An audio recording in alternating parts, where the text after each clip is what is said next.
हरे कृष्ण कृष्ण कृष्ण हरे हरे, हरे राम राम राम हरे हरे।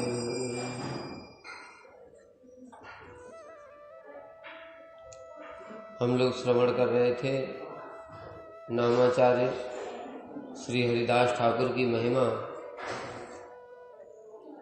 उसमें हम लोगों ने अब तक सुना था कि श्री चैतन्य महाप्रभु नाम तत्व की महिमा प्रकाशित करने के लिए श्री हरिदास ठाकुर से प्रश्न कर रहे हैं। महाप्रभु तो स्वयं भगवान है, वो जो दूसरों से बुलवाना चाहते हैं वो वही बोलता है। फिर भी हरिदास ठाकुर के माध्यम से क्या कर रहे हैं? जगत को शिक्षा देने के लिए नाम की महिमा क्या है। जिस प्रकार से अर्जुन कौन है? भगवान के नित्य परिकर है। नित्य परिकर होने पर भी मोहग्रस्त होने का अभिनय कर रहे हैं। किस लिए कर रहे हैं? भगवान की ऐसी इच्छा है। इसमें ऐसा नहीं है कि अर्जुन को पता है कि मैं तो नित्य परिकर हूं, ऐसा नहीं। भगवान की इच्छा से उनको मोह हो जाता है। और फिर अर्जुन ने बहुत सारे प्रश्न किए। किसके लिए? हमारे लिए। जब हमारे सामने धर्म संकट उपस्थित होता है तो मन में किस किस प्रकार की बातें होती हैं, कर्म के विषय में, ज्ञान के विषय में, योग के विषय में, भक्ति के विषय में हमारे मन में किस किस प्रकार के संदेह होते हैं। जगत में देखा जाता है कोई कर्म को श्रेष्ठ मान रहा है, कोई ज्ञान को, कोई योग को, कोई भक्ति को। इसलिए अर्जुन के माध्यम से भगवान ने वो सारी चीजों को क्लियर किया। नहीं तो जगत के लोग कैसे समझ पाते? अगर आज हमारे पास गीता ना होती तो कैसे समझ पाते कौन से योग क्या होता है? सभी तो अपने आप को ही बड़ा मानते हैं। वहां पर भगवान ने स्पष्ट बता दिया। क्या? कर्मिभ्यश्च अधिको योगी तस्मात् योगी भवार्जुन, ज्ञानिभ्यो अपो मतो अधिक है ना। ये वाले श्लोक में क्या कह रहे हैं? कर्मियों से श्रेष्ठ भी योगी है, ज्ञानियों से भी श्रेष्ठ योगी है। तो इसलिए अर्जुन तुम योगी बनो।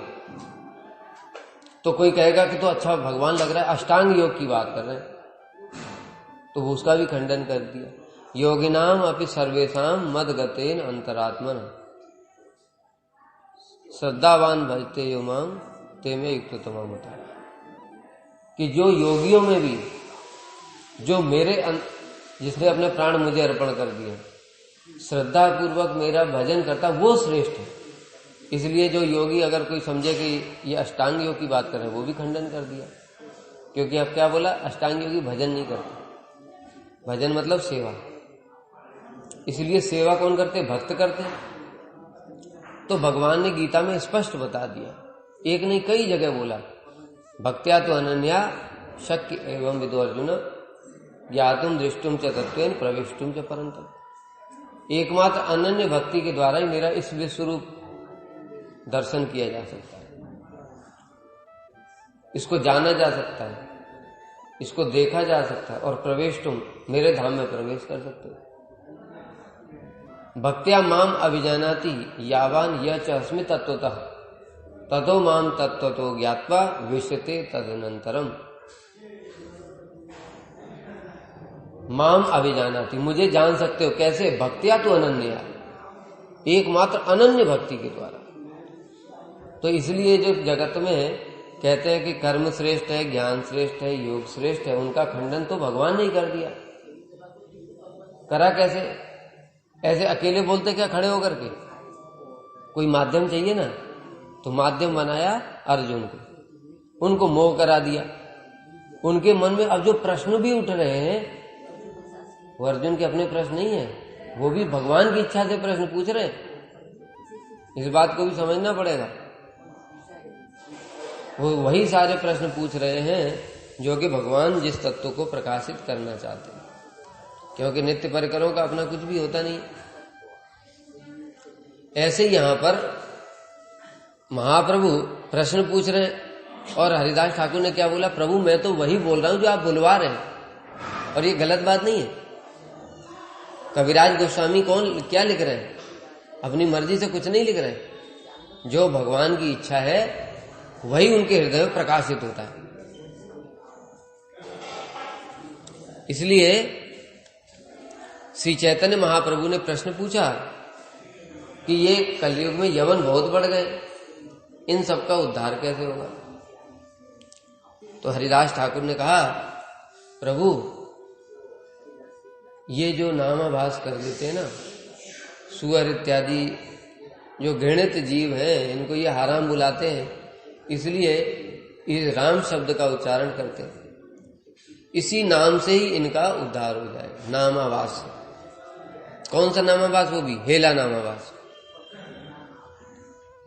नामाभास पता है क्या होता है? नाम अपराध, नामाभास, शुद्ध नाम, इन तीनों में क्या अंतर है? देखो, सबसे पहले नाम अपराध किसे कहते हैं? नाम अपराध क्या होता है? जब साधक के अंदर अनर्थ भी है और अपराध भी है, दोनों है, उस समय वो जो नाम कर रहा है तो उसका नाम को कहेंगे नाम अपराध। भजन साधन करते करते करते करते क्या होगा? अपराध खत्म हो जाएंगे और उस समय अनर्थ बचेंगे। फिर नामाभास में क्या होगा? अपराध खत्म हो जाएंगे, अनर्थ बचेंगे। उस समय जो नाम करेगा उसको कहते हैं नामाभास। फिर लेकिन अभी नामाभास में क्या है? अपराध खत्म हो गए, अनर्थ युक्त है, अपराध रहित, अनर्थ युक्त, लेकिन संबंध ज्ञान रहित। संबंध ज्ञान नहीं हुआ उसको भी। कृष्ण का मेरे साथ क्या संबंध है, मैं दास हूं, सख्य हूं, वात्सल्य है, मधुर है, क्या है, वो उसको भी पता नहीं। इस प्रकार के नाम को क्या कहते हैं? नामाभास। जब अपराध रहित, अनर्थ युक्त, संबंध ज्ञान रहित। फिर और भजन साधन करता करता करता करता भावावस्था में पहुंच जाता है। उस समय उसके अपराध भी खत्म हो गए और अनर्थ भी खत्म हो गए और स्वरूप की उपलब्धि भी हो गई। संबंध ज्ञान युक्त, अपराध और अनर्थ रहित, संबंध ज्ञान युक्त जो नाम होता है वो शुद्ध नाम है। इसलिए जगत के लोग इस बात को समझ नहीं पाते। उनको तो नाम अपराध, नामाभास, शुद्ध नाम पता ही नहीं है। तो क्या होता है?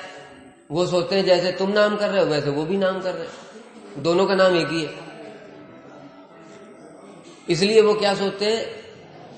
ये लोग साधु लोग कहते हैं हरि नाम करो, हरि नाम करो, हरि नाम से सब हो जाएगा। तो इतना कर रहे, कुछ नहीं हो रहा है। तो उनके मन में डाउट आ जाता है। फिर इसका मतलब साधुओं को भी कुछ नहीं होता होगा। ये लोग ऊपर से ऐसे दिखावा करते हैं, खाली बोलते हैं कि नाम की महिमा ये है वो, हम तो इतना कर रहे हैं, कुछ नहीं होता है। मैं खुद अपना बता रहा हूं,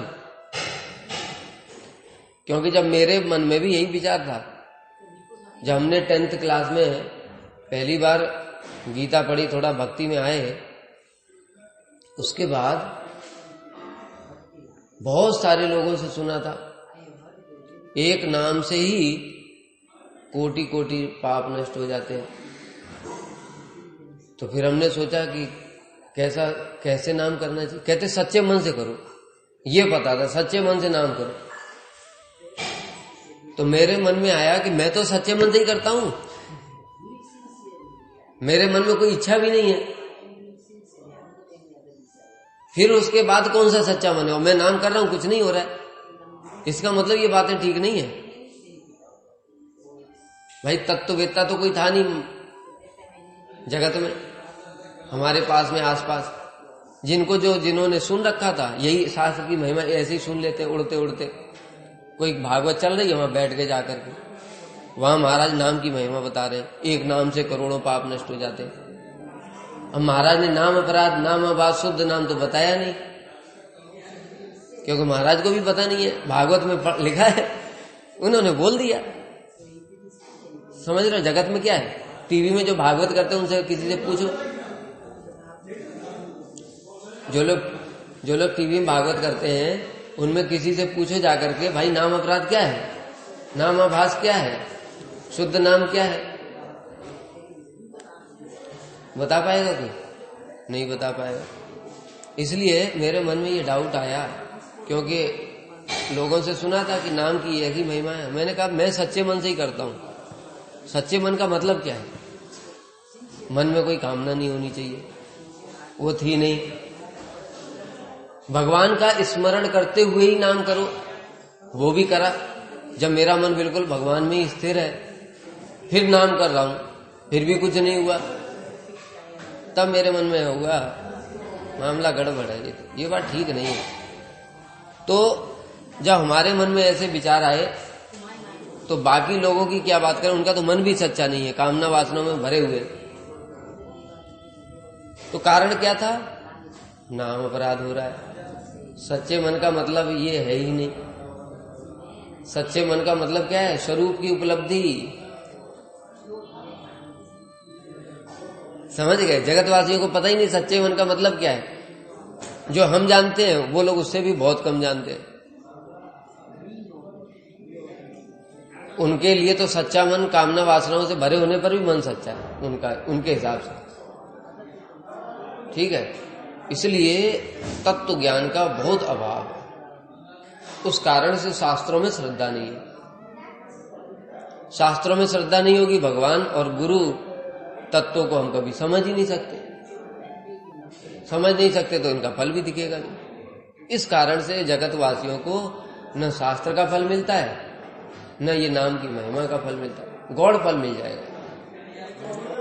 नामाभास दो प्रकार का होता है, श्रद्धा नामाभास और हेला नामाभास। वो हेला नामाभास 4 प्रकार का होता है। उसका विस्तार अभी हम कर नहीं रहे, लेकिन शॉर्ट में बता दिया, क्योंकि ये जानना जरूरी है। नाम अपराध क्या होता है, नाम आभास क्या होता है और शुद्ध नाम क्या होता है। इसलिए एक जो व्यक्ति है, जो सांसारिक व्यक्ति, जब वो नाम कर रहा है और एक शुद्ध भक्त नाम कर रहा है, देखने में तो दोनों ये एक ही मंत्र जप रहे हैं। तो हरे कृष्ण कृष्ण कृष्ण हरे हरे, हरे राम राम राम हरे हरे। लेकिन फल में जमीन और आसमान का अंतर है। ये बात तो संसारिक व्यक्ति को समझ में नहीं आएगी। वो क्या सोचेगा? वो तो बाह्य चीज देखेगा। बाह्य चीज का मतलब एक ही मंत्र ये भी बोल रहा है, एक ही मंत्र मैं भी बोल रहा हूं। ये कह रहा है कि मेरे मंत्र से मुझे भगवान के दर्शन होते, मुझे तो कुछ नहीं हो रहा है। इसका मतलब ये झूठ बोल रहा है। उसके मन में ऐसे डाउट आ जाता है, क्योंकि उसको पता ही नहीं है कि मैं कर रहा हूं नाम अपराध और ये कर रहा है शुद्ध नाम। और जो नाम से, एक नाम से कोटि कोटि पाप नष्ट होने की बात है, वो शुद्ध नाम के लिए, नाम अपराध से नहीं है। ठीक है? इसलिए हमारे पाप नष्ट नहीं होते। हमको रोग कष्ट व्याधि सब भोग करने पड़ रहे, अपराध बचे हुए। अपराधों की धीरे धीरे निवृत्ति जब हो जाएगी, तब ये पाप तो सब नष्ट हो जाएंगे, जैसे अजामिल के हो गए। तो जब इस प्रकार से पूछा महाप्रभु ने श्री हरिदास ठाकुर को, तो हरिदास ठाकुर ने क्या बोला? प्रभु आपने ये लोग, हाँ, इनका उद्धार कैसे हो जाएगा? नामाभास से ही हो जाएगा। आगे याद रखना, नाम अपराध क्या है, नामाभास क्या है, शुद्ध नाम। फिर महाप्रभु ने पूछा, अच्छा ठीक है, चलो यवनों का उद्धार हो गया, ये स्थावर और जंगम का क्या होगा? चलो ये तो नामाभास कर लेते हैं, हेला ही सही, इससे ही उनका उद्धार हो जाएगा। पर ये पेड़ पौधे तो बोल नहीं सकते, पक्षी कहां से बोलेंगे हरिनाम? इसलिए इनका क्या होगा? तो हरिदास ठाकुर ने कहा, प्रभु आपने उच्च स्वर से जो नाम संकीर्तन प्रारंभ किया है वो इनके कान में जाता है, और पेड़ों से टकराकर जो उसकी प्रतिध्वनि होती, इको। कभी देखा हम लोग जब छोटे थे तो कुएं में कुछ बोल देते थे तो कुएं में से लौट करके आवाज आती, इको होता था। बड़ा सा हॉल होता है, खाली हॉल, उसमें जाकर के कुछ बोल दो तो फिर वहां से इको होता है, प्रतिध्वनि होती है, उसको प्रतिध्वनि बोलते हैं। पहाड़ों में भी ऐसे ही होता है, बोलो तो वहां से आवाज आती है। उसी प्रकार से जो हरि नाम हम लोग भक्त लोग करते हैं, उस समय क्या होता है? वृक्षों से टकरा करके प्रतिध्वनि होती है। मान लो ये वृक्ष ही उसके उत्तर में अनुकीर्तन करते, हरिदास ठाकुर ने बोला, इसलिए इनका भी उद्धार हो जाएगा। अब ऐसा सुन करके फिर जो हमारे जैसे बद्ध जीव हैं, जिनके मन में यह संदेह रहेगा कि तो फिर सारे जीवों का उद्धार हो गया तो फिर ब्रह्मांड में कौन बचेगा? हमारे मन में आएगा तो बिल्कुल क्योंकि हमारी बद्ध जीव, ब्रह्मांड तो खाली हो जाएगा। तो वो महाप्रभु पूछ रहे हैं कि ऐसे बद्ध जीवों का कहीं शास्त्र की बात में संदेह ना हो कि ब्रह्मांड खाली हो गया, हम तो देख रहे हैं भरा हुआ है, इसका मतलब महाप्रभु की बात झूठी है। तब श्री हरिदास ठाकुर कह रहे हैं, प्रभु जब तक आप इस जगत में वास करेंगे तब तक यहां पर रहने वाले जितने जीव हैं उन सबको वैकुंठ भेज देंगे, और पुनः जो अनंत सूक्ष्म जीव हैं, बैक्टीरिया है, वायरस है, बहुत सारे जल के अंदर हैं, जो समुद्र क्या है, ये जो पृथ्वी है इसका 2/3 पार्ट तो समुद्र है, जल मतलब समुद्र नहीं जल है कि नहीं, वो जल के अंदर में जो है उनके कान में थोड़ी जा रहा है नाम, तो उनको क्या करेंगे, पुनः कर्म वासना के अनुसार फिर अपने अपने कर्म के अनुसार फिर उनको शरीर मिल जाएगा। या दूसरा जो भगवान की तटस्था शक्ति है उससे जीव प्रकट होकर के फिर ये ब्रह्मांड को भर देंगे। तो इस प्रकार से ब्रह्मांड खाली नहीं होगा, वो चलता रहेगा। फिर उदाहरण दे रहे हैं, जैसे श्री राम जी अयोध्या वासियों को लेकर के साकेत धाम चले गए तो अयोध्या खाली नहीं होगी, अन्य जीवों के द्वारा पुनः अयोध्या को भर दिया। इसी प्रकार से आपने भी अवतरित होकर के एक बाजार खोला है, हाट। कौन सा हाट? जीवों का उद्धार करने वाला हाट, बाजार। और उसमें जीवों को लेकर के आप वैकुंठ जा रहे हैं, लेकिन चिंता की कोई बात नहीं, फिर से बहुत सारे जो अन्य अन्य जीव है वो यहां आकर के फिर भर देंगे। दूसरा उदाहरण दे रहे, पहले ब्रज में कृष्ण जब आए तो समस्त ब्रह्मांड के जीवों का संसार बंधन खोल करके उनको मुक्त कर दिया, ब्रज सारा खाली हो गया, वर्णन आता है सारा ब्रज खाली हो गया। तो फिर क्या हुआ, फिर वज्रनाभ ने परीक्षित महाराज की सहायता से यहां पर फिर बहुत सारे लोगों को बता दिया, फिर भर गया। आज देखो कितना भरा हुआ है, खाली है। न चैवं विस्मयः कार्यो भवता भगवत त्यजे योगेश्वरेश्वरे कृष्णे यत एतद विमुच्यते। भागवत में कह रहे हैं, जिनसे यह समस्त चराचर जगत मुक्ति प्राप्त करता है, योगीश्वरों के भी ईश्वर जन्मादि रहित उन श्री कृष्ण के कार्यों के प्रति किसी प्रकार का विस्मय करने का कह रहे हैं कि इस प्रकार से ब्रह्मांड खाली हो जाता है, फिर से भर जाता है। ये किसका काम है? योगेश्वरेश्वर, जो योगियों के ईश्वरों के भी ईश्वर है कृष्ण। उनके लिए कौन सी बड़ी बात है कि वो ब्रह्मांड को खाली कर देते, मुक्त कर दिया सारे जीवों को, फिर से भर दिया। उनके लिए क्या बड़ी बात है? इसलिए उनके किसी भी कार्य पर विस्मय नहीं करना चाहिए। एक वो मिलती है ना, एक उदाहरण देते हैं, वो मुझे ठीक ठीक याद नहीं उदाहरण। कहते हैं कि एक भक्त था, तो नारद जी उसकी परीक्षा लेने के लिए गए उसके पास। तो नारद जी ने उनको प्रणाम किया, भक्त ने पूछा, ऋषिवर आप कहाँ से आ रहे? कहते हैं मैं वैकुंठ से आ रहा हूं, लेकिन वैकुंठ में मैंने एक बड़ी आश्चर्यजनक चीज देखी। तो उन भक्त ने कहा, क्या आपने क्या आश्चर्य देखा?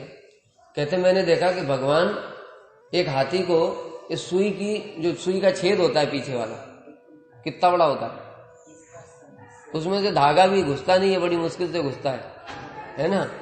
कह रहे भगवान वो हाथी को कभी सुई की छेद से इस पार करते हैं, कभी फिर उधर से निकाल के इस पार करते हैं। इस प्रकार से भगवान कर रहे थे।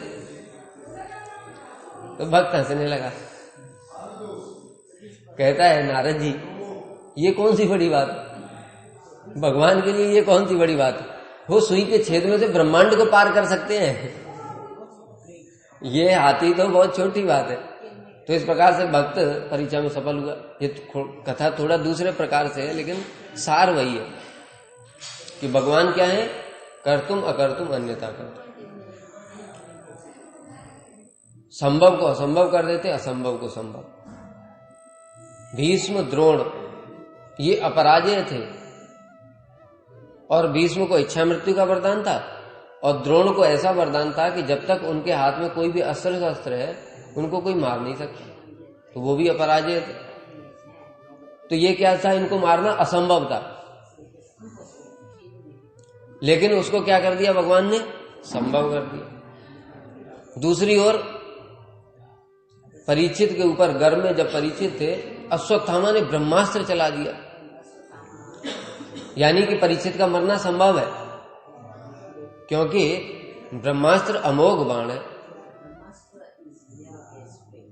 फेल होगा नहीं, इसलिए उनका मरना संभव है। भगवान ने क्या कर दिया, वो ब्रह्मास्त्र को फेल करके परीक्षित को बचा लिया, तो संभव को असंभव कर दिया, असंभव को संभव कर दिया, संभव को असंभव कर दिया। इस प्रकार से भगवान कुछ भी कर सकते हैं, इसलिए कह रहे हैं यहां पर उनके किसी भी कार्य में आश्चर्य नहीं करना चाहिए, क्योंकि वो योगेश्वरेश्वर। और कह रहे हैं जब भगवान द्वेष पूर्वक दर्शन करने वाले, जो श्लोक है शास्त्र में, कामाद भयाद द्वेषाद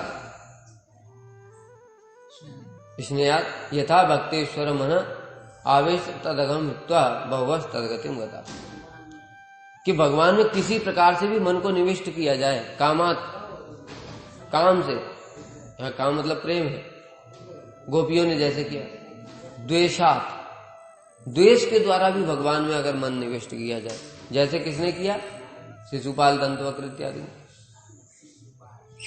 भयात भय से किसने किया, कंस ने। कामात द्वेषात भयात स्नेहात, जो वृष्णिवंशी है सब इन्होंने स्नेह से। यथा भक्ति, जिस किसी प्रकार से भी भगवान में मन निविष्ट किया जाए, आवेश तदगम हित्वा, अगम माने पाप, वो सारे के सारे पापों को नष्ट करके तदगतिम गता, वो सब भगवान को प्राप्त कर लेते हैं, ये शास्त्र में बताया। तो फिर जो प्रेम पूर्वक आपका नाम ले रहे हैं, उनकी क्या महिमा है?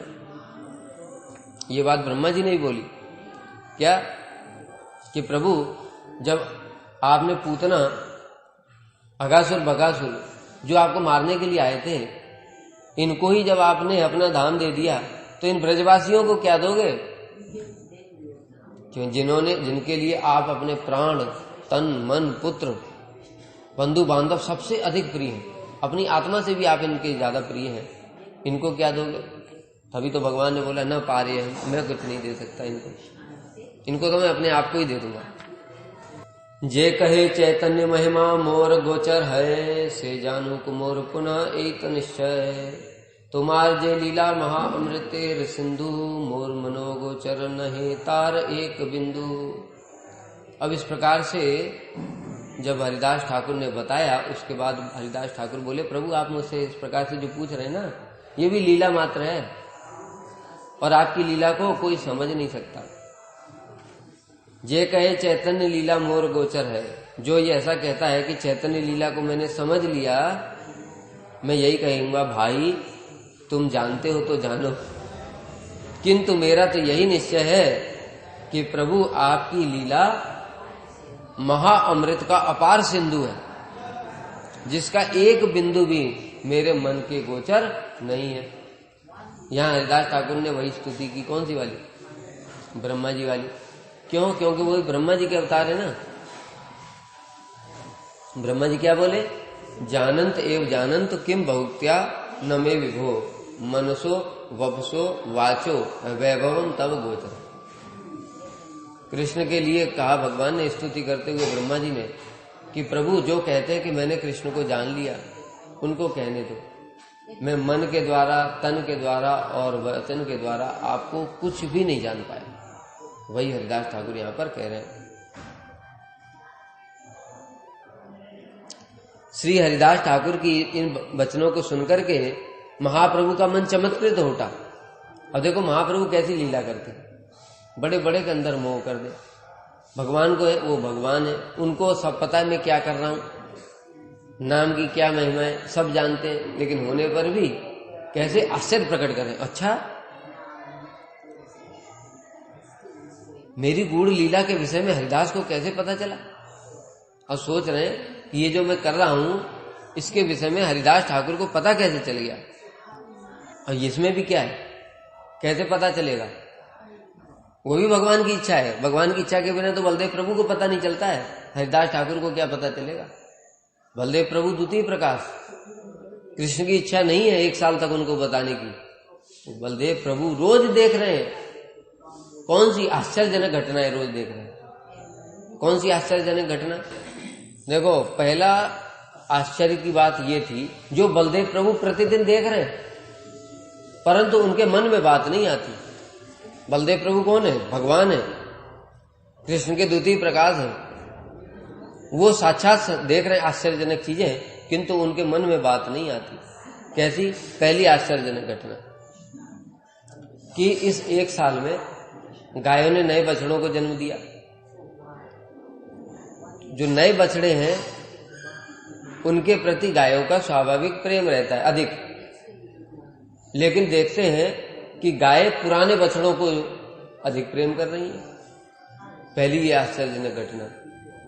दूसरी आश्चर्यजनक घटना ये, बलदेव प्रभु जानते हैं ब्रज की माताएं, सभी माताएं कृष्ण को अपने बच्चों से अधिक प्रेम करती हैं।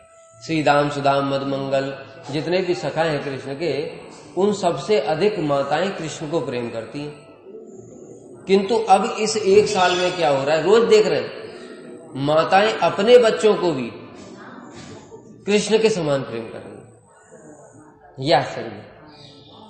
यानी आपने श्रीदाम, सुदाम, मदमंगल जो सखा है, उनकी जो माताएं हैं, वो श्रीदाम, सुदाम, मदमंगल को भी कृष्ण के समान प्रेम कर रही हैं। अब पहले ऐसा नहीं था, पहले कृष्ण को अधिक प्रेम करती थी। अब वही कृष्ण सुदाम बने हैं तो माता वो तो बराबर प्रेम कर रही है।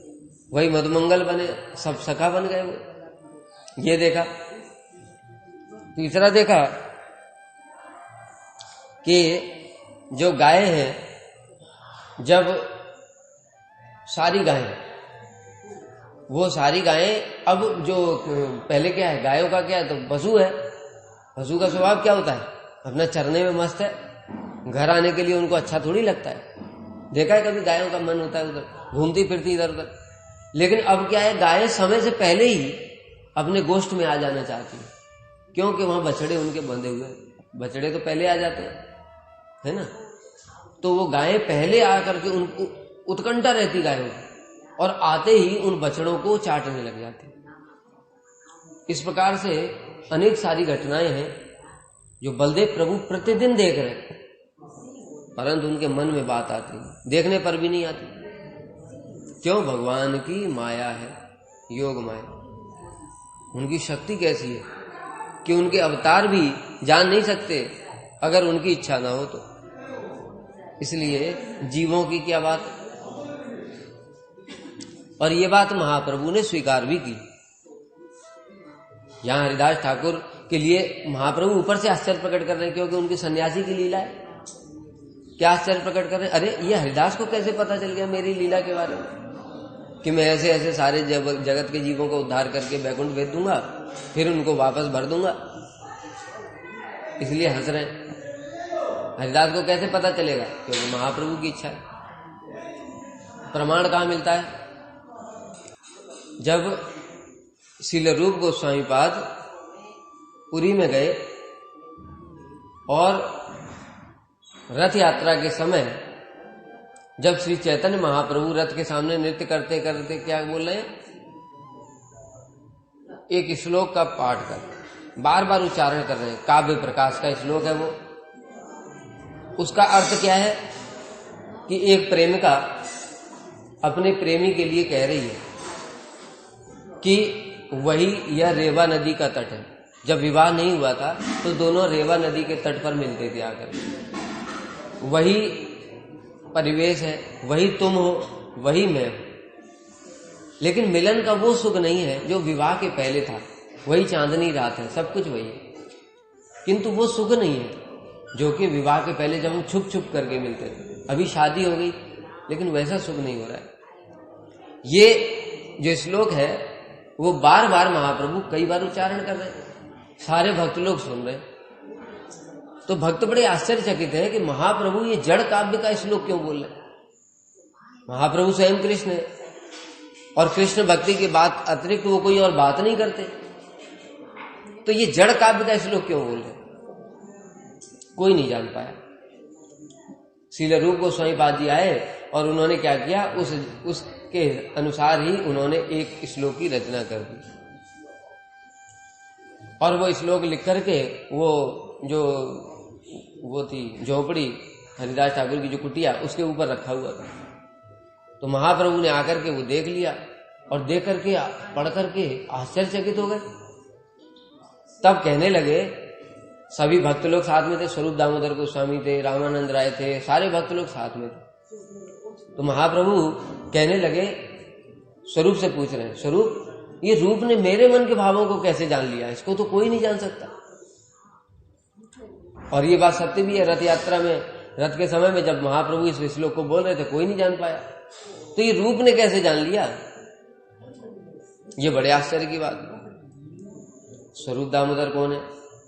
ललिता सखी है, सब जानते हैं वो भी। कहते प्रभु ये इसलिए जान लिया क्योंकि आप इसको जनाना चाहते हैं, यानी आपने इसके ऊपर कृपा कर दी है।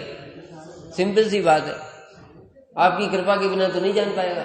क्योंकि जो भक्त दिन रात प्रभु के साथ में रहते हैं पुरी में, वही नहीं जान पा रहे कि ये श्लोक क्यों बोला जा रहा है, जड़ काव्य का श्लोक। तो रूप गोस्वामी कहाँ रहते हैं? वृंदावन में, इतना दूर, वो कैसे जान लेंगे? संभव है? नहीं है। फिर कैसे जाना? कहते महाप्रभु की इच्छा। इसलिए स्वरूप दामोदर ने बोला कि प्रभु ये आपने इसके ऊपर कृपा की है, इसलिए जानेंगे। जिसका अर्थ क्या था कि राधा जी कुरुक्षेत्र में कृष्ण के साथ मिलन हो रहा है और राधा जी कह रही हैं कि यहां पर सब कुछ वही है, तुम भी वही हो, मैं भी वही हूं, लेकिन मिलन का वो सुख नहीं है जो यमुना जी के तट पर हमको होता था जब हम रात्रि में मिलते थे। इसलिए आप वृंदावन चलो, ये कहना चाहती हूं। तब श्री महाप्रभु ने इस बात को स्वीकार किया। क्या स्वीकार किया? कि हाँ स्वरूप तुमने ठीक बोला, प्रयाग में मैंने रूप को ये सारी शिक्षा प्रदान की थी 10 दिन तक, और उसी समय उन पर कृपा करी, इसलिए वो सब जानते, इसलिए ये मेरे मन के भाव को जानते, तुम सब भी इनके ऊपर कृपा करो, ये महाप्रभु ने बोला।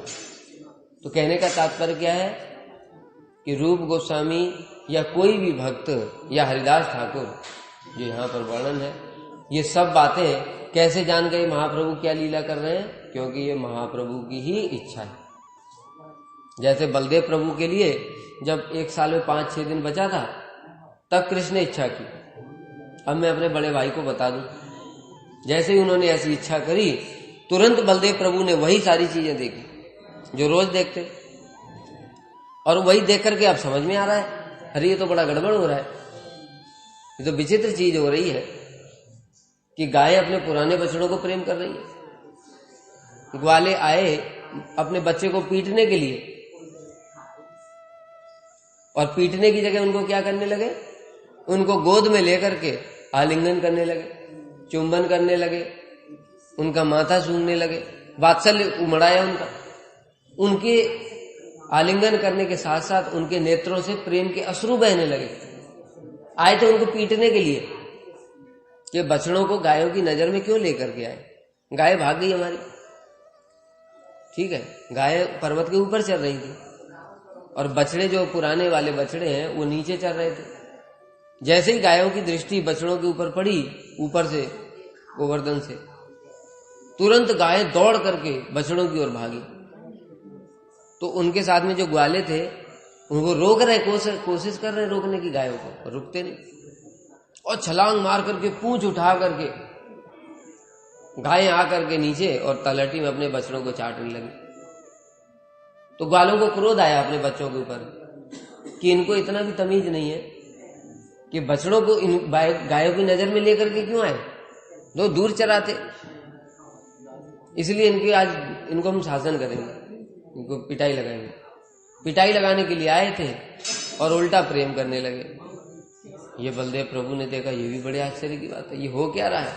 सब विचित्र विचित्र विपरीत बातें हो रही हैं, और अब उनको सब समझ में आ गया। क्यों? क्योंकि कृष्ण ने अब इच्छा करी।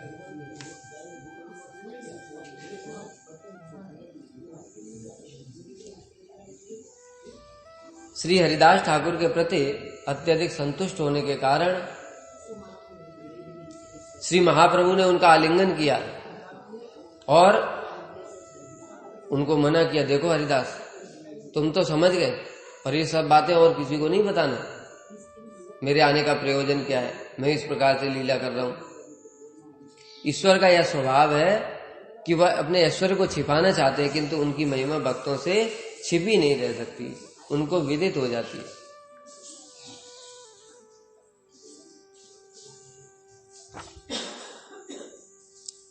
तब महाप्रभु वहां से हरिदास ठाकुर की कुटिया से वापस आ गए और वापस आकर के सारे भक्तों के पास में बैठ करके हरिदास ठाकुर की महिमा पूरी पूरी प्रशंसा करने लगे। श्री महाप्रभु को भक्तों के गुणगान करने में बहुत आनंद की प्राप्ति होती। देखो क्यों हम बार बार कहते हैं भक्तों का गुणगान करना चाहिए। अरे हमको क्या चाहिए? भी भक्ति चाहिए, ये तो हमारा अपना स्वार्थ है, लेकिन भगवान जो स्वयं, उनको तो कुछ नहीं चाहिए, लेकिन वो भगवान भी अपने भक्तों का गुणगान करने में उनको आनंद प्राप्त होता है। और बार बार देखो महाप्रभु की लीला में तो ये प्रकाशित होता है। हरिदास ठाकुर की महिमा हम लोग कितनी बार सुन चुके हैं, महाप्रभु ने कैसे कैसे गुणगान की। सनातन गोस्वामी पाद जी की हम लोगों ने श्रवण किया था, महाप्रभु किस प्रकार से सनातन गोस्वामी की महिमा को वर्णन करते हैं, कितना आनंद होता है महाप्रभु को, इसलिए तो बार बार करते हैं। रूप की महिमा को यहाँ पर भक्तों के सामने प्रकाशित किया, तो महाप्रभु अपने भक्तों की महिमा को खुद गान करते हैं। इसलिए भगवान को भी जिस चीज में आनंद है, इसलिए कहते हैं भक्तों की महिमा ज्यादा गान करो। उससे क्या होगा? भगवान भी प्रसन्न हो जाएंगे, भक्त भी प्रसन्न हो जाएंगे, हमको भक्ति भी मिल जाएगी। और सिर्फ कृष्ण की महिमा गान करोगे तो जरूरी नहीं है कृष्ण प्रसन्न हो, क्योंकि कृष्ण देख लेते अच्छा इसको स्वार्थ है हमसे, इसलिए महिमा गान कर रहा है।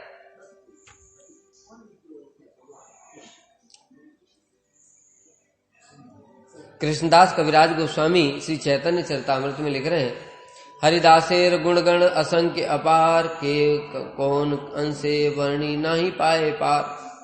हरिदास ठाकुर के गुण तो असंख्य और अपार हैं, जो कोई भी उनका वर्णन करता है वह उनके आंशिक गुणों का ही वर्णन कर पाता है। कौन लिख रहा है ये?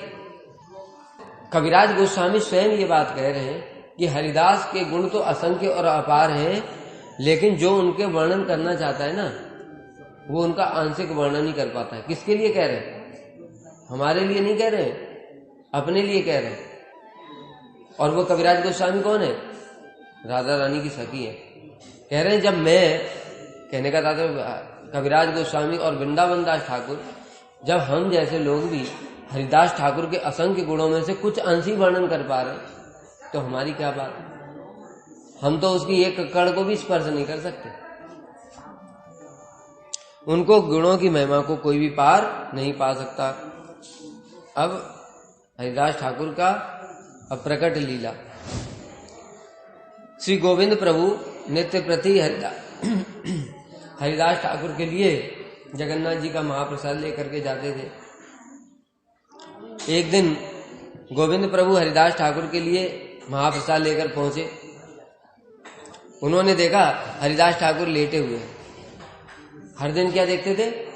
हरिदास ठाकुर बिल्कुल कमर सीधी करके, हमारी तरह नहीं कमर झुकी हुई है, गर्दन भी टेढ़ी हो गई, ऐसे नहीं, पूरा एकदम सीधे बैठ करके और हरे कृष्ण महामंत्र उत्साह के साथ, उत्साह निश्चयात धैर्यात, वो सब उसके साथ में हरिनाम करते हुए दिखते थे।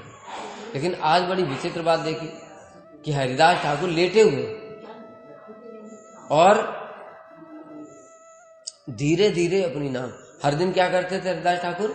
उच्च स्वर से नाम संकीर्तन करते थे, किंतु आज बड़ा उनका स्वर भी बड़ा धीरे धीरे निकल रहा है और लेटे हुए। उनको समझ में आया कि हरिदास ठाकुर अस्वस्थ है। गोविंद प्रभु बोले, हरिदास जी उठिए, प्रसाद पा लीजिए। तब हरिदास ठाकुर बोले, गोविंद आज मैं उपवास करूंगा। क्यों करेंगे उपवास? आज तो एकादशी नहीं है, फिर क्यों उपवास करेंगे? कह रहे हैं कि आज मेरी नाम संख्या पूरी नहीं हुई है। यहां पर फिर से एक शिक्षा प्रदान करी कि साधक को किस प्रकार से अपने नियमों में निष्ठा रखनी चाहिए। हम जितनी अपने नियमों में ढील देंगे उतना हमारा मन बलिष्ठ हो जाएगा। कैसे? जैसे हरिदास ठाकुर ने नियम लिया है मैं इतनी नाम संख्या कर लूंगा तभी प्रसाद ग्रहण करूंगा। अब उतना नाम किसी दिन नहीं हुआ तो हम क्या करेंगे, प्रसाद के टाइम पर लाओ पहले खा ले। यद्यपि हमारे जो अनर्थग्रस्त अवस्था में यही हमारा अधिकारी है, सुनते स्वे स्वे अधिकारी या निष्ठा, इसलिए अधिकार के अनुसार तो हम ठीक ही कर रहे हैं। किंतु अगर आगे बढ़ना है तो क्या करना पड़ेगा, नियमों का कठोरता से पालन करना पड़ेगा। ये एक बात मैं बार बार बोलता हूं कि रूप गोस्वामी पाद जी ने उपदेशामृत में बताया, वाचो वेगम मनसा क्रोध वेगम जीवा वेगम उदरपस्थ वेगम। ये भक्ति नहीं है। वाणी को कंट्रोल करना, मन को कंट्रोल करना, जीवा को कंट्रोल करना और उधर उपस्थ पेट को, उपस्थ जननेन्द्रिय को, ये कंट्रोल करना भक्ति नहीं है। फिर श्री रूप गोस्वामी पाद जी ने पहले श्लोक के रूप में इसको क्यों बोला, शुरुआत क्यों यहां से करी? क्योंकि भक्ति न होने पर भी ये क्या है, अगर ये हमारे बहुत ही अनकंट्रोल्ड है, इनकी वजह से हम अपराध करते हैं। तुम्हारी वाणी कंट्रोल नहीं है, किसी वैष्णव ने कुछ बोला, सट से जवाब दे दिया पलट के, अपराध हो गया। वैसे वाणी को कंट्रोल में करना भक्ति नहीं है, लेकिन इसकी वजह से क्या हो गया, अपराध हो गया, भक्ति का नाश तो हुआ। क्रोध बहुत आता है, किसी वैष्णव का जरा सा कुछ गलती देखा, क्रोध में उसको डांट दिया, सीनियर को भी बोल दिया, पीट दिया, हाथ उठा दिया। अब ये क्या है, अपराध हो गया। इससे क्या होता है, धीरे धीरे भक्ति जो हम कमाया कुछ नहीं, खाया पिया कुछ नहीं, गिलास थोड़ा 12 ना, वो वाला हो जाता है। और ये जो इंद्रियां हैं, ये जो हमारी उच्छृंखल है, धीरे धीरे इनको नियमों में बांधना पड़ेगा। भजन साथ में करना पड़ेगा, नहीं तो फिर खाली ज्ञान और योग की तरह हो जाएगा। इसलिए सारे शास्त्रों में बताया गया है कि नियम पालन करना चाहिए। ये मन को इतना भोग की वृत्ति है, इसलिए इसको नियमों में बांधो पहले। धीरे धीरे नियमों में बांधने से क्या होगा, ये कंट्रोल होना शुरू होगा। भजन तो बहुत आगे की बात है, उससे ज्यादा इधर उधर भागेगा नहीं। गीता में भगवान ने अर्जुन को यही विधि बताई। इस मन को वश में करने का क्या उपाय है, अभ्यास और वैराग्य। यही वैराग्य है। क्या वैराग्य, कि मान लो मैंने नियम संख्या पूरी कर दी कि इसके बिना मैं ये काम नहीं करूंगा, प्रसाद नहीं ग्रहण करूंगा। अब मन तो बार बार कह रहा है कर ले, कोई बात नहीं, कर ले, प्रसाद पालो, कोई बात नहीं, बाद में हरि नाम कर लेंगे। लेकिन फिर भी इसको बलपूर्वक उसको रोके हुए, ये है वैराग्य। तो यहां पर ये शिक्षा दे रहे हैं,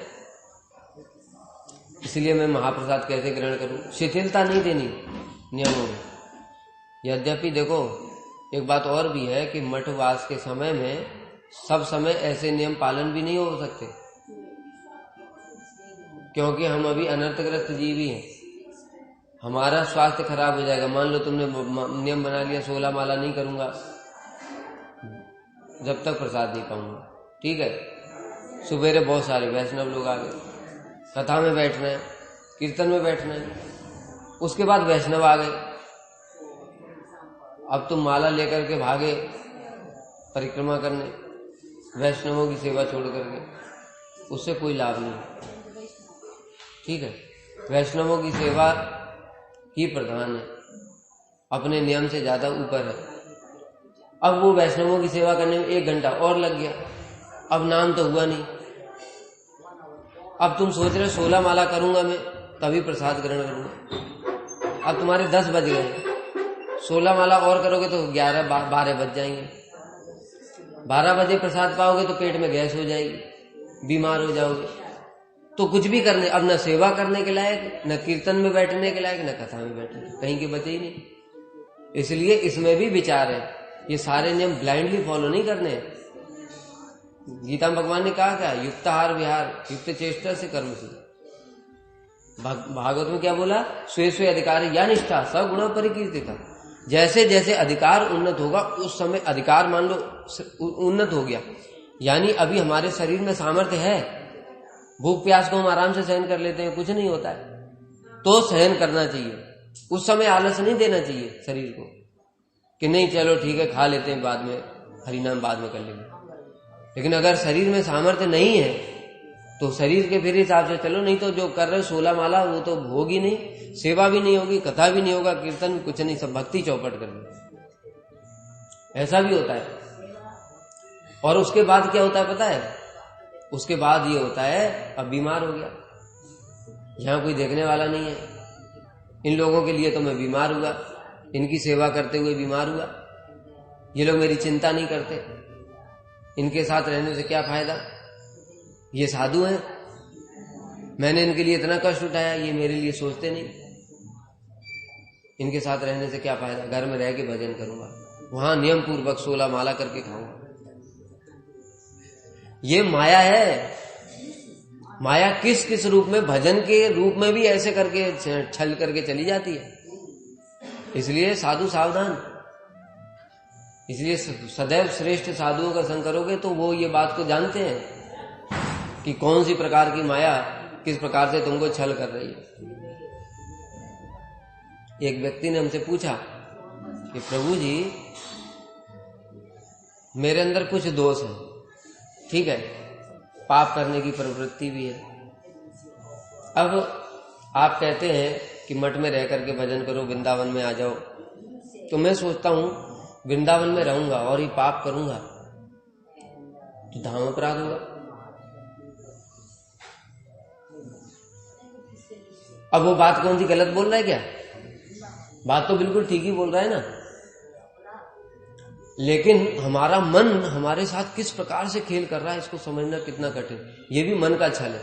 वो भजन नहीं करने देना चाहता, उसके लिए इस प्रकार की बातें क्रिएट करता रहेगा। पहले तो सामान्य रूप से रोकने की कोशिश करता है, भोगों में लगा लगा करके। जब उसका बल वहां नहीं चल पाता तो क्या करता है, शास्त्रों का सहारा लेकर के ऐसी बातें मन में क्रिएट कर देगा कि वो जेन्युइन लगेंगी, सही लगेंगी कि नहीं नहीं ये बात तो बिल्कुल सही है, लेकिन वो भी मन का छल है। कैसे बताता हूं उदाहरण। मान लो किसी व्यक्ति का स्वभाव है चोरी करने का, ठीक है, चोरी कर लेता है, लेकिन उसके मन में इच्छा है कि मैं भजन करूं, साधु बन जाऊं। अब वो यहां आ गया वृंदावन में रह करके, ठीक है, वृंदावन में रह करके भजन कर रहा है, सवेरे कथा में आता है कीर्तन, भजन कर रहा है, क्यों? भजन की उसकी इच्छा है भजन करने की, भजन ठीक ठीक कर रहा है। अब किसी दिन उसके मन में रहा नहीं गया, देखा आज बांके बिहारी में उत्सव है, गया वहां पर और मोबाइल मार करके चलाया, चोरी कराया। अब ये बताओ जो उसने भजन जो कर रहा है वो एक तरफ और ये जो चोरी किया वो दूसरी तरफ, कौन भारी है? भाई एक नाम से करोड़ों पाप नष्ट हो जाते हैं, ये तो पाप में ही तो आएगा। एक तरफ छोटा सा पाप है और दूसरी तरफ वो जो भजन कर रहा है, साधु संग कर रहा है, वृंदावन वास कर रहा है, वो कहां दूसरी तरफ? एक पलड़े में कितना, 1 कुंटल रख दिया, दूसरे पलड़े में 1 ग्राम, तो चोरी वाला पाप क्या है? मान लो उसको दंड भी भोगना पड़े, एक दिन नरक में जाएगा, थोड़ा बहुत यमराज पिटाई करेंगे। दूसरी बात, ये जो साधु संग किया, हरि नाम किया, कथा में बैठा, कीर्तन में बैठा, उसका कितना गुना फल, उसके फलस्वरूप क्या होगा? उसके वो चोरी करने की प्रवृत्ति नष्ट हो जाएगी। दूसरी ओर वो भजन करेगा नहीं तो वो चोरी करने की प्रवृत्ति नष्ट कहां से हो जाएगी? तो उसने मन ने ऐसा खेल खेल रहा है वो मन कि उसको भजन नहीं करने देगा, चोरी में ही लगा करके रखेगा और वो चोरी की प्रवृत्ति को और बढ़ाता जाएगा, यानी भोग वृत्ति। ये मन का कपट, और इसको समझना आसान बात नहीं। ऐसे ही अभी जो हमने अभी इसके पहले उदाहरण दिया वो भी ऐसे ही है कि तुमने क्या किया, संख्या पूर्वक नाम करूंगा, वो नियम बना लिया और वैसा नियम बना करके तुम कुछ दिनों बाद देखा भजन ही खत्म, घर चले गए और शादी करके बस मजे करते, भोग वृत्ति बढ़ गई। तो हर जगह विचार करने की आवश्यकता है। इसलिए हरिदास ठाकुर ने जो बोला कि मैं 3 लाख नाम करूंगा तभी प्रसाद पाऊंगा, तो तुम मत करने लगना है। स्वे स्वे अधिकार है, हमारी जैसी अधिकार है, निष्ठा है, जैसा शरीर है उसके हिसाब से न तो शरीर को ज्यादा दो न कम दो। युक्ताहार विहार, युक्त चेष्टा से कर्म, युक्त स्वप्नाव बोधस योगो। कोई किसी की बहुत ज्यादा भोग वृत्ति है, उसको एकदम से कंट्रोल नहीं किया जाता, इसलिए उसको यही चाहिए कि वो थोड़ा थोड़ा ही दे, मन को ज्यादा छूट भी ना दे दे और एकदम से पकड़ के भी ना बैठ जाए। ज्यादा छूट दे दिया तो वो महाभोगी हो जाएगा, और पकड़ के एकदम से रोक दिया तो वो क्या करेगा, बांध की तरह फूट जाएगा। तो थोड़ा थोड़ा कर करके नियम बढ़ा बढ़ा करके अभ्यास करना चाहिए, इससे सिद्धि मिलती है। वांछा कल्पतरुभ्यश्च कृपा सिंधुभ्यश्च पतितानां पावनेभ्यो वैष्णवेभ्यो नमः।